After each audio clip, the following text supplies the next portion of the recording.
Hey everyone, welcome back to K-Korner, the channel where we dive into the wild world of entitled people and their unbelievable stories. Hope you enjoy it, and without further ado, let's go.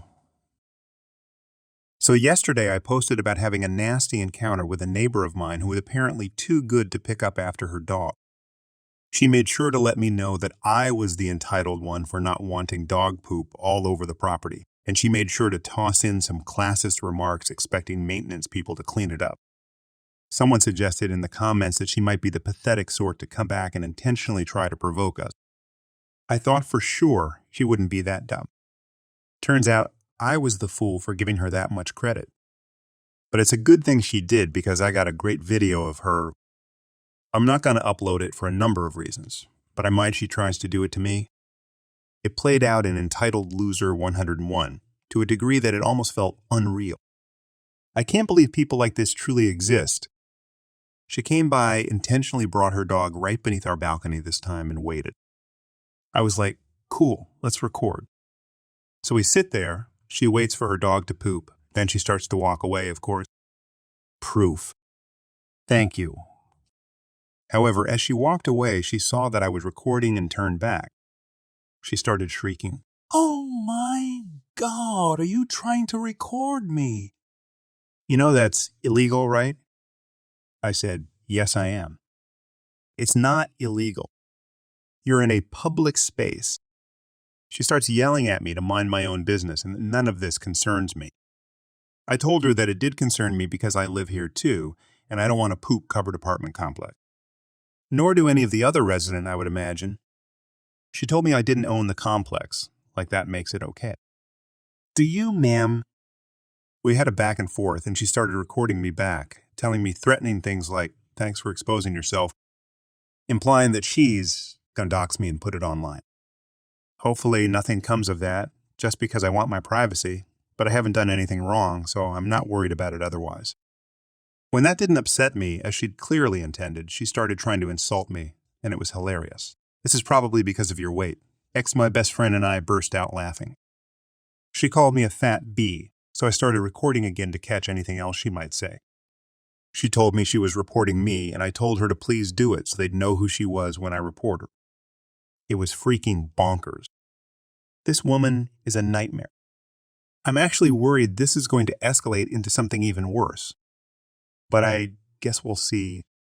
So the second she left, we took the video down to the front office. I showed it to one of the landlords who was appalled. I mentioned the day before and how that had gone down, and I verified that she was indeed breaking her lease. Also, the landlord thanked me for policing people who just leave dog poop behind.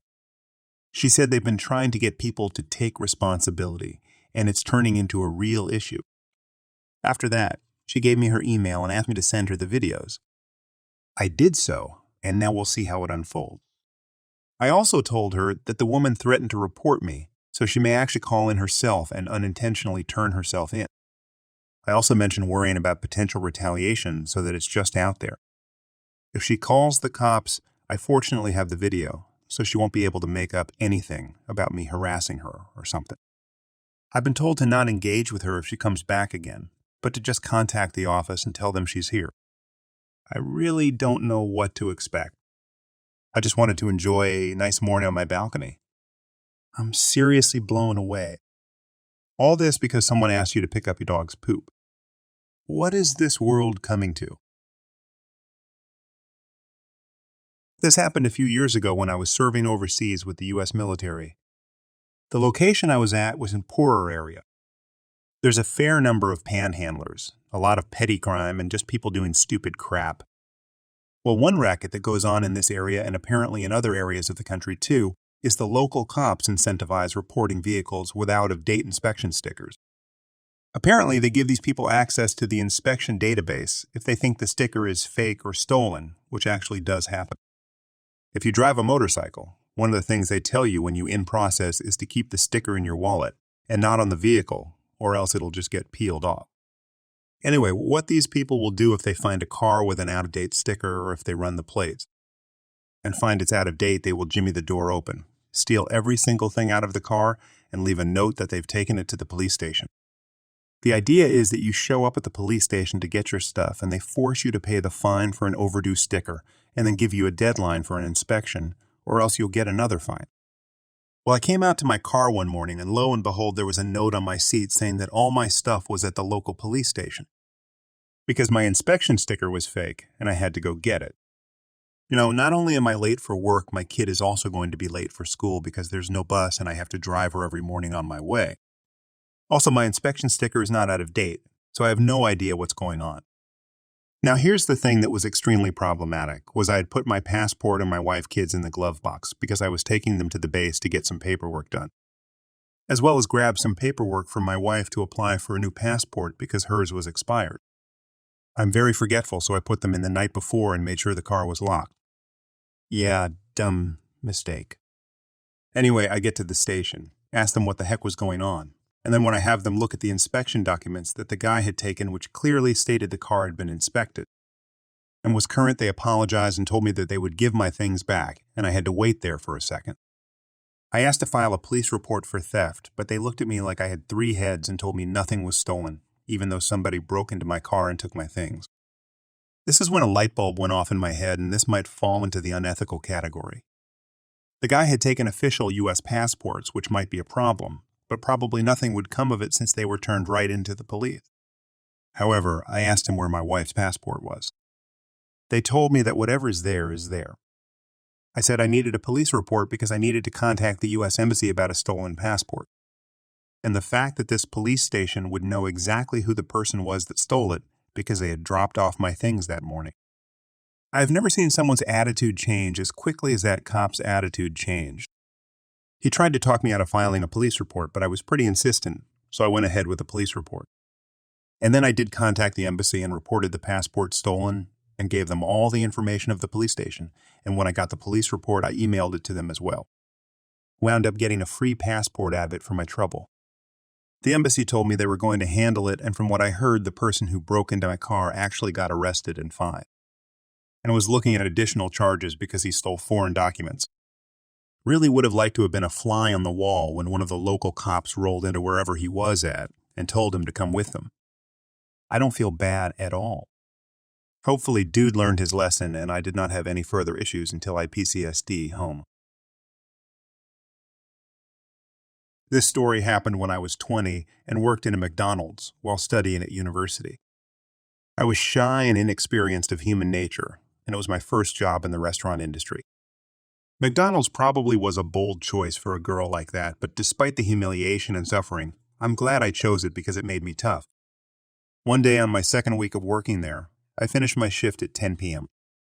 In my country, most companies paid their workers that day, so everyone paid in cash with big banknotes. So in the last hour of my shift, I was struggling with giving back the change. My cash register mostly consisted of 50 and 100 notes or 1.5, 10, 25 cents. And of course, everyone rushed to spend their hard-earned money on McDonald's. A guy in his late 30s or early 40s with a full business attire walked in at around 9:50 p.m. He only asked for that small ice cream and a cone. It was when this happened and he paid with a banknote which is worth about 50s here. I asked him politely if he had a small banknote. He replied with a simple nod. Until that point, there was nothing about him that screamed Karen. I could give him back 40 in banknotes. I told him I could only give him the last 9s in coins since there were no banknotes left in my cash register. He let out a very annoyed and rude reply, but I thought it was directed at the situation and not me. I started counting the 9 to him in cents. I could only give him back the last one in 5 and 10 cents. I accidentally gave him 0.95. I didn't realize it until he said, "This is just 8.95. I immediately replied, "I am very sorry," and gave him the last 5 cents. I thought that was the end of it. That is when he started screaming from his lungs with a bright red face. "Did you really think you could get away with stealing from me? You are not going to take away my money." I looked up shocked, trying to process what was happening. He was screaming so loud that the whole McDonald's went silent, and they were all staring at us. I told him I'm sorry. It was not intentional. I just miscalculated the coins. He continued screaming, "You are not gonna scam me. And what the F are these coins? Give me banknotes." And he threw all the coins from his grip at me. I stood there humiliated, intimidated, 50 people staring at me. I could only say, "I don't have banknotes." He replied, "I don't give a flying what you have. Get me banknotes from somewhere." That is when the manager arrived to my station. He was the good guy manager, thankfully. He took over the situation, gave him his change, and firmly told him that cashiers cannot leave their station and can only handle the money that is in their register, and it is very unlikely someone would steal 5 cents. He dropped his brave, screaming attitude now that the manager wasn't a 20-year-old girl, and left. Before that incident, the only conflict I had was when my mom was mad at me for not tidying my room. So that was a lot for sure. I remember I walked home, crying and shaking. Never saw him again after that. Enjoying the stories yet? If you do, please subscribe, like, and comment. So, the title basically explains it all. For context, I worked at Lois during the pandemic, and that was truly a challenge. I congratulate other retail workers who survived throughout the ordeal and thank all healthcare workers and first responders, as life wouldn't be the same without you guys. Now let's get into the story. For context, 24M was 21 when this happened. At Lowe's, you must serve any and every customer with their bullshit smart customer service, which during COVID made it even harder. The company was a shit show and quite frankly still is because their upper management make any and all associates bow down to Karen customers while refusing to help any employees. It was a Sunday night near the end of the summer. I was grateful I had a few hours until the end of shift until Karen shows up and buy the large portable AC unit. She drives one of those small landscaper-type dump trucks. This is important for later. One of my buddies in our department was outside gathering carts. As if you're not helping a customer near the end of the night, you're outside doing carts. I'm sent outside to help him, which is good because there are no customers around our area, and all of our restock has been fulfilled, for now. As I'm helping him gather carts, we're just talking about life in general, good times, and how we'd like to get out of this job and into a good career. As we're gathering the carts that were in the back of the parking lot to push up front, we see the middle-aged Karen just start yelling at us, says "you too" and snaps at us. Then she starts waving at us like we couldn't already see us. She also whistles to get our attention as if we didn't hear her. She starts yelling at us why weren't we at the door helping her inside, despite another associate who already helped her with the purchase. For some context, the other associate who helped her couldn't deadlift the axe by herself as Karen felt entitled. Other associate was small, petite 1920F, who, after a while, cried in the break room because Karen had thrown a fit because she couldn't carry it by herself and used a flat cart to take it outside. We get over to Karen to help her get this AC in. She wants it into this dump truck, no ratchet straps, tie downs, or anything to secure it. This is important later. She demands we pick this up and put it at neck level in this dump truck for her. As we're lifting, my buddy says he needs to set it down because he couldn't grip it, and we reconfigure the lift. At that point, Karen looked pissed off at us. We start lifting again, and Karen starts yelling at us that we're doing it wrong and will break her new unit despite using the cut and handles. Karen then shoves me to the ground and says, "Screw you, I'll do it myself." My buddy helps me up as Karen closes the tailgate and nearly backs up over me and drives off. As I get up with his help, our supervisor says he was standing in the doorway and saw it all.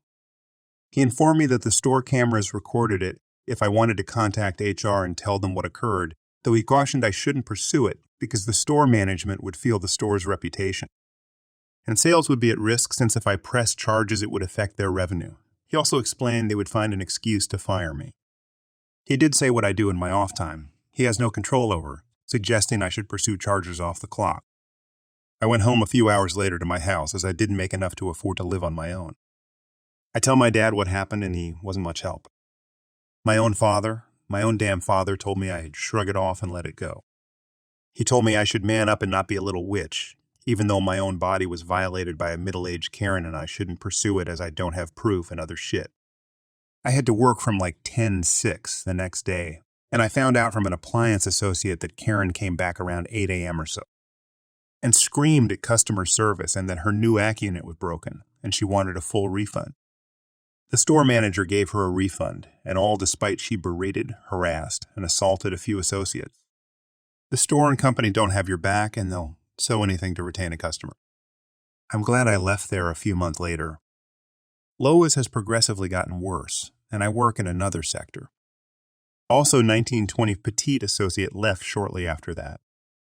She was in college besides working at Lois. I heard she now has a job doing something she likes and graduated. As for Corinne, if you're out there, screw you and I hope the world gives you hell. Hey, so this actually happened about 2 years ago, but I still find it hilariously ridiculous that I wanted to share anyways. 20th at the time, and my wife, 21F at the time, are the first people in our group of friends to move out on our own.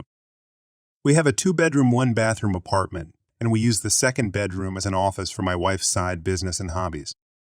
A friend, 21F, from high school that we haven't talked to since graduation recently had gotten into contact with us to reconnect with my wife. They were friends, I was more of an acquaintance with her. They both had some similar personal experiences since high school that I won't get into, but it basically led to her friend being kicked out of her parents' house and was now living with her aunt. Wife invited her over to hang out, and when she was over, I noticed the apartment perpendicular to ours was vacant and being renovated, so I offhandedly joked, "Oh, wouldn't it be so cool if you moved into there?" It would be like, "Friends?" The following conversation was something like this. Friend, "Oh, that would be cool. Is it available?" I mean, they're renovating it right now, but I'm not sure if someone is in line for it. You should call the office Monday and ask. Friend, "Oh, okay." Now, seems perfectly normal and logical, right? Apparently not. I would not be able to predict what this would lead to in the following month. I was freaking Dr. Strange. So, 2 days later, it's my wife's birthday. We're going on a day trip to Frankenmuth. Friend calls wife up and asks if she could spend the weekend at our place, saying she got into an argument with her aunt. Wife and I say sure, but we won't be back until late because of our trip. She says, that's fine. She proceeded to text my wife almost hourly, asking if we were on our way back yet, and that she was just waiting under the bridge near our place. We ignore her after the third wish text until we are on our way back. It's about Onium when we come home and we're both so tired we basically told her to take the couch and she was free to use our Netflix and that we were going to sleep. The next morning, my wife has already left for work. I walk into the living room to feed the cats and I see that the friend has almost moved into the apartment. I'm talking fairy lights on above the couch, baskets of her clothes lined up against the wall. The couch is covered in her Anamine body pillows, which I did not expect, let me tell you, and she's laying back chillin' playing a ukulele. So I'm confused, to say the least. I kind of just wave at her because I'm still waking up and I'm not entirely sure I'm not hallucinating. So I go into the kitchen and my sink is filled with dirty dishes. The counter is open jars of something and it's basically a mess in 100s, not how it was left last night. And I know for a fact it was not my wife who made the mess. I don't want to be rude without knowing the full story, and honestly I barely know this girl. So I feed the cats and go back to my room to text my wife a basically, hey, what if it's happening right now text. I basically stay in my room the whole day to avoid her, and I wait for my wife to come home to handle whatever this is. To summarize the main parts of the next month, the story goes something like this. Friend went home from the original hangout and basically told her aunt we had an apartment lined up for her, so she was moving out. Aunt thought it was all so sudden that something wasn't right. Friend ignores her and basically asks if she can stay with us. Wife says yes, assuming she's staying for a few days. Friend then reveals that she plans to stay with us until the apartment across was open and ready for her. She has not applied or was approved for the apartment. We try to politely nudge her into applying into apartments around the area since we kind of don't know what to do with this information. She then sees a few days later a man moving into the apartment she apparently thought was hers and asks me what is going on. I proceed to tell her she didn't apply for the apartment, so I don't really know what she was expecting. I ask if she's applied to any apartments. She says no. I tell my wife to talk some sense into her friend. A few days later, I come home to, again, lounging with fairy lights and a ukulele on my couch. I ask if she's applied to apartments. She says no and that she can't because she doesn't have income since she quit her job when moving. I ask if she's applied to any jobs. She says no. At this point, it's been about 2 weeks, and she had made my apartment a mess. She would leave dirty dishes and trash on my coffee table and in my sink, would sing and make noise constantly, and was frankly just overstaying her welcome beyond making me feel like a maid all of a sudden. So I politely bully my wife into fixing this since she's her friend and invited her in the first place. The wife takes her apartment hunting and friend has something to complain about with each one. Ceilings are too low. Windows aren't big enough, that kind of thing. By the end of the day, the wife is frustrated and the friend turns to her and says the sentence that is the final nail in the coffin. I think the universe is telling me I'm supposed to stay with you guys in your apartment, to which my wife responds, the universe will bend, and then proceeds to take her to a hotel and make her stay there. The wife moves her stuff out of our apartment and into her car while talking to her like, what do you want to do with your life? And the conversation basically leads to my wife convincing her to buy a van and renovate and live in that and travel. The next day, she asks if she can come back to our apartment. I tell my wife to tell her absolutely not and to stay at the hotel or go back to her aunt's. She ends up staying with her parents until she gets a van and then spends a month renovating it and then drives to LA while making music in her van. I don't know, we haven't talked to her since. Looking for experience and opinions, all are welcome. I'll try to make a long story short. I am an only child and my current boyfriend and I have been dating for 6 years, starting when I was 19 and he was 20. We met at junior college where we started dating and after that we went to different UCs but within an hour of each other. My parents met him early on by joining us at dinner. Everything seemed to go well. Then soon after, we went to his parents' house who live about 2 hours from my parents so I could meet his family, and after learning this my mom told me how hurt she was that we didn't come to see them too. I expressed that this weekend was for me to meet his family, but it was clear that she felt almost betrayed. Fast forward, my parents invite me up to our cabin and my boyfriend joins. We take my car because it was already loaded with laundry, etc. After we arrive, my dad pulls me aside and pretty much quietly yells at me how wrong it is that I drove and that we took my car. He's the man, he should be driving, blah, blah, blah, blah. This started everything going forward on a sour note. The cabin is in Tahoe. It gets cold in the winter, so my boyfriend wore a sweatshirt with his hood up during some of the time at the cabin. My parents to this day cite this as weird and rude as well as a reason they don't like him. As we continue our relationship, it's clear that my parents don't like him, but they can't really give up what I would call good or justifiable reasons. They'll say he's just not a good fit for family. They don't tell me to stop dating him, because they can't. I'm an adult. But they do tell me that I need to keep them and him separate. They don't want to really hear about him, and he's not welcome at their house or cabin. He's never cheated on me, abused me. He has no drug problems, etc. Nothing that a normal parent would cite as a problem. Eventually, it became an ultimatum given to me by my parents. They'd tell me that if you continue to date him, eventually it will be either him or us, and you'll have to choose. Among other things, they would tell me that he'd never be an attorney, which is what he wanted to do, and insinuating that he probably wouldn't be much of anything at all. After undergrad, I started working at a financial firm. He graduated from undergrad at UC Berkeley and was accepted to law school across the country.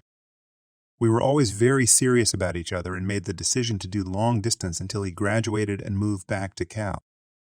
My boyfriend has since graduated from and law school, moved home, and took the bar last month.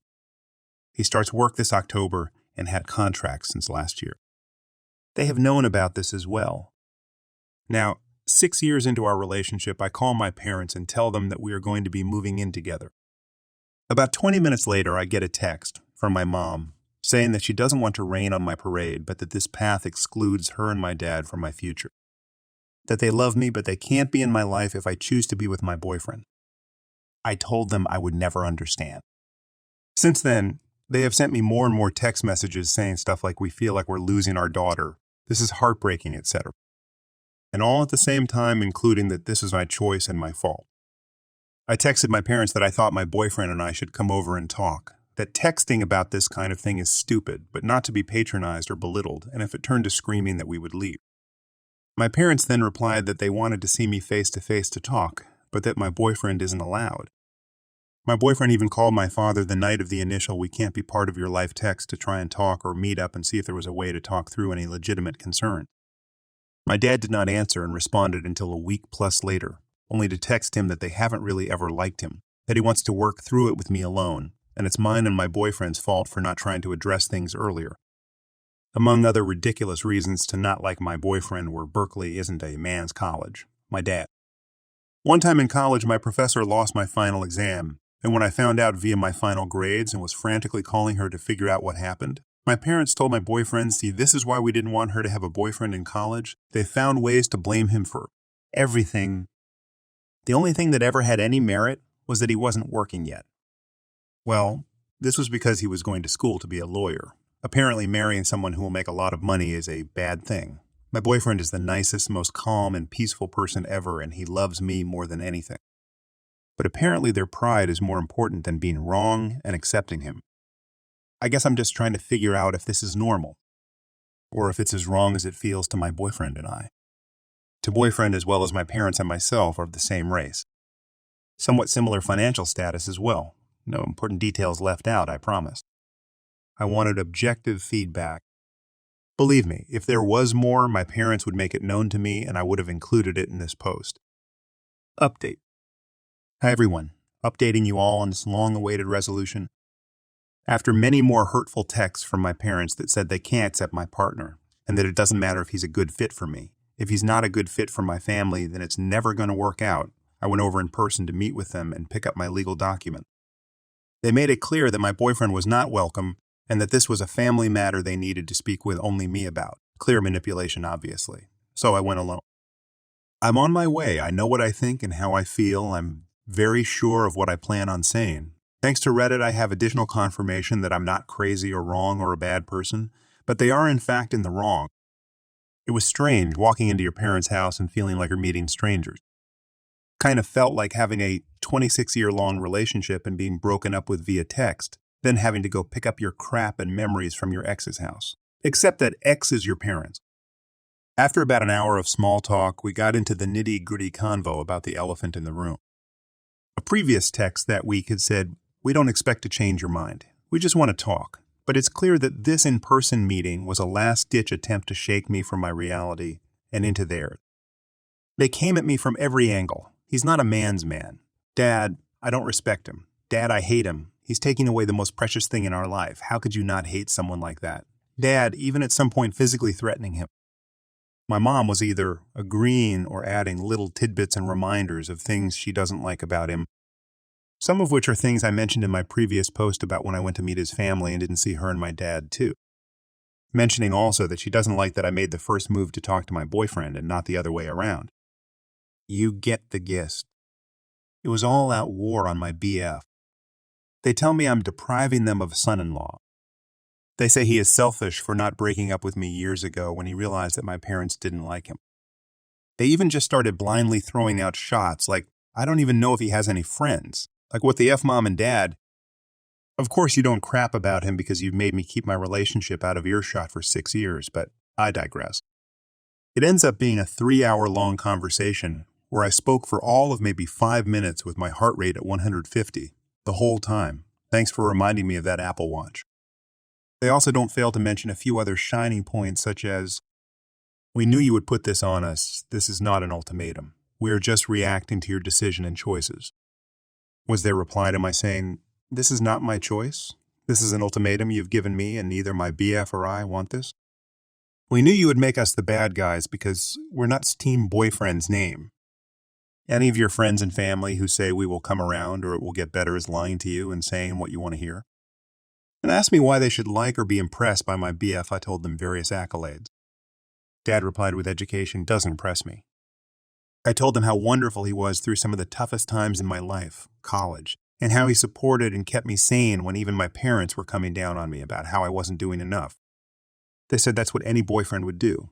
No, Mom and Dad, it's not, and the two of you certainly were making me feel worse that entire time. They said because my BF's dad helped him get through school by paying his tuition that he's had everything in his life handed to him. Dad said, I think your mom is having an epiphany about who you're becoming, like I'm some monster. They said, we feel like you're not listening to us because I'm not just blindly agreeing to break up with my BF. Dad said this kind of thing happens all the time, as if that makes it normal or justified. At the end, I have to break the news that in between all of the hurtful texts and prior to this meeting, my BF and I signed a lease and moved in together. Nothing they were going to say was going to sway me otherwise. Even they said that. So we had taken the leap and made the move the weekend before this meeting. I was commuting about 20-30 minutes before the move, and my commute is the same after the move. Only difference is we now live in the same city that my BF new attorney with crazy, early and late hours works in. Believe me, I had all kinds of requirements prior to this move. It has to be safe, have a unit washer and dryer, safe parking, etc. It's only for a year or two while we save out so we can buy a home. Contrary to my parents' belief, I'm capable of rational decisions. I tell them first that we sign the lease and where it is. Yeah, I know, to try and lighten the blow that I am outright disobeying them. They start going off about how, of course making it easy on him again. They saw me always going to my BF's house as me catering to him, even though the only reason was because we were never comfortable being together at their house. Then, of course, he became essentially banished. So, they see this move as me being some smitten teenage idiot, not about how this is a relationship with compromise. They tell me that my commute is going to be brutal and that I'm lying to myself if I think it's not. Again, I've already been doing it for a week. I know it's not any worse. It's a prettier drive even. But it's clear that I can't slowly ease into it, and I have to just rip off the Band-Aid because they are straight up just wrong and trying to convince me that I don't know what I'm talking about. So I say, I've already been doing it for a week. We moved in last weekend. They are just dumbfounded. Like, I thought you guys said you weren't planning on changing my mind, so why so surprised that I just went ahead and made my choice? My mom starts crying. My dad keeps saying you screwed up kid. It's about 10 p.m. at this point, so now that they know I have a slightly longer drive home, they're kind of sweeping me out the door so I can get home before it gets too much later. My mom gives me this big sobbing hug. At this point, I've run out of tears. I was crying throughout the entire conversation, but at this point was just over the bullcrap. My dad, who rarely even tells me that he loves me, gives me this awkward, desperate hug too that just kind of makes me roll my eyes. I get in the car and drive home just totally exhausted and confused. Truthfully, they did a good job of, again, making me question my own thoughts and choices. But I get home and just start spilling everything that they said to my BEF.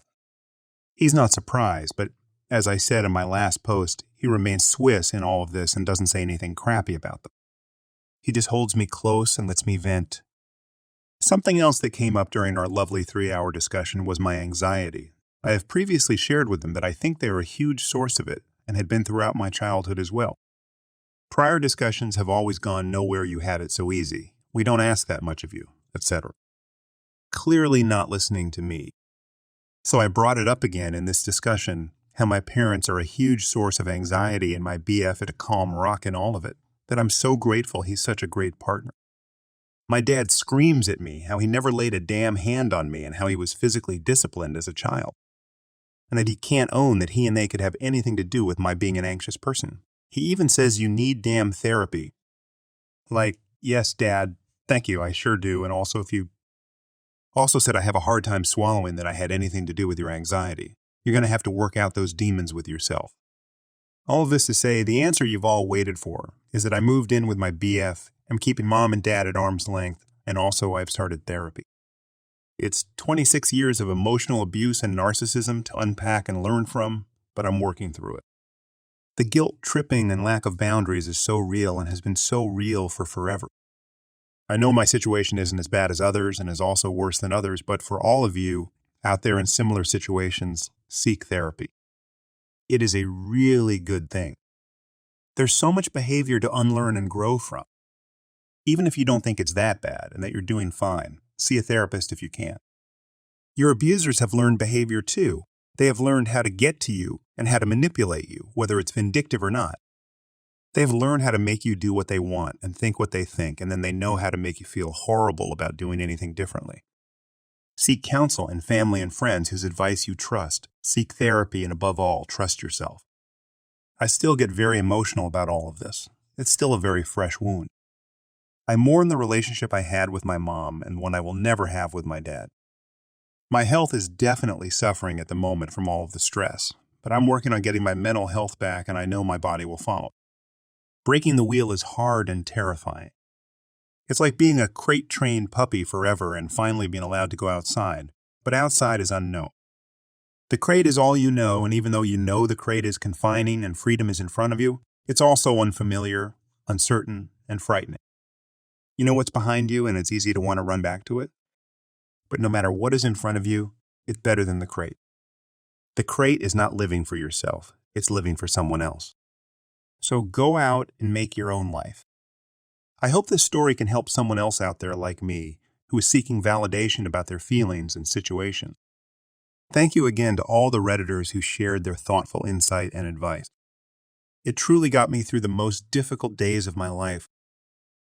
Thanks for joining us. If you enjoyed the video, don't forget to hit the like button and subscribe for more captivating stories. Share your own experiences, opinions in the comments below, and let's keep the conversation going. Until next time, stay tuned for more epic tales.